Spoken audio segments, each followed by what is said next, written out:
Everyone, welcome back to my YouTube channel. ಹೊಸದಾಗಿ ಯಾರಾದರೂ ನನ್ನ ವಿಡಿಯೋ ನೋಡ್ತಾ ಇದ್ದರೆ ದಯವಿಟ್ಟು ಸಬ್ಸ್ಕ್ರೈಬ್ ಮಾಡ್ಕೊಳ್ಳಿ. ಇವತ್ತು ನಾನು ಸಕ್ಕರೆ ಹಾಕದೆ ಬೆಲ್ಲ ಹಾಕದೆ ಹೆಲ್ದಿಯಾಗಿರೋ ವಾಲ್ನಟ್ಸ್ ಆ್ಯಂಡ್ ಡೇಟ್ಸ್ ಕೇಕ್ ಹೇಗೆ ಮಾಡೋದು ಅಂತ ತೋರಿಸ್ತಾ ಇದ್ದೀನಿ. ಹಾಗಿದ್ರೆ ಬನ್ನಿ ನೋಡ್ಕೊಬರೋಣ. ಇದನ್ನು ಮಾಡೋಕ್ಕೆ 1 ಕಪ್ ಡೇಟ್ಸ್ಗೆ 1 ಕಪ್ ಆಗೋಷ್ಟು ಬಿಸಿ ಮಾಡಿರೋ ಹಾಲನ್ನ ಹಾಕಿ ಅದನ್ನು 1 ಅವರ್ ಸಾಫ್ಟ್ ಆಗೋಕ್ಕೆ ಬಿಡಬೇಕು. ನೆಕ್ಸ್ಟ್ ಅದು ಸಾಫ್ಟ್ ಆದಮೇಲೆ ಅದನ್ನು ಒಂದು ಮಿಕ್ಸರ್ ಜಾರ್ಗೆ ಹಾಕ್ಕೊಂಡು ಪೇಸ್ಟ್ ಮಾಡ್ಕೋಬೇಕು. ನಂತರ ಒಂದು ಬೌಲ್ಗೆ 1 ಕಪ್ ರಾಗಿ ಹಿಟ್ಟು, 1 ಕಪ್ ಗೋಧಿ ಹಿಟ್ಟು, ಸ್ವಲ್ಪ ಬೇಕಿಂಗ್ ಪೌಡರ್, ಸ್ವಲ್ಪ ಬೇಕಿಂಗ್ ಸೋಡಾನ ಹಾಕ್ಕೊಂಡು ಚೆನ್ನಾಗಿ ಕಲಿಸ್ಕೊಂಡು ಇದಕ್ಕೆ 1/4 ಕಪ್ ಆಗೋಷ್ಟು ತುಪ್ಪ ಮತ್ತು ರುಬ್ಬಿಟ್ಕೊಂಡಿದ್ವಲ್ಲ ಡೇಟ್ಸ್ ಪೇಸ್ಟ್ನ ಹಾಕಿ ಚೆನ್ನಾಗಿ ಮಿಕ್ಸ್ ಮಾಡ್ಕೋಬೇಕು. ಕೊನೆಯಲ್ಲಿ ಇದಕ್ಕೆ ಸಣ್ಣದಾಗಿ ಹೆಚ್ಚಿಟ್ಕೊಂಡಿರೋ ವಾಲ್ನಟ್ಸ್ನ ಹಾಕಿ ಕಲಿಸ್ಕೋಬೇಕು.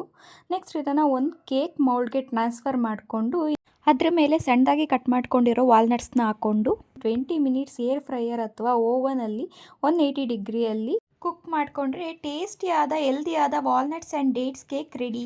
ಯಾರಾದರೂ ವೆಯ್ಟ್ ಲಾಸ್ ಜರ್ನಿಲಿ ಇದ್ದು ಸ್ವೀಟ್ ಕ್ರೇವಿಂಗ್ಸ್ ಆಗ್ತಾಯಿದ್ರೆ ಈ ಥರ ಡೇಟ್ಸ್ ಆ್ಯಂಡ್ ವಾಲ್ನಟ್ಸ್ನ ಯೂಸ್ ಮಾಡಿ ಹೆಲ್ದಿಯಾದ ಕೇಕ್ನ ಮಾಡ್ಕೋಬೋದು. ಇದನ್ನು ನೀವು ಒಂದ್ಸಲ ಟ್ರೈ ಮಾಡಿ ಹೇಗೆ ಬಂತು ಅಂತ ಕಮೆಂಟ್ ಮಾಡಿ. Thank you for watching.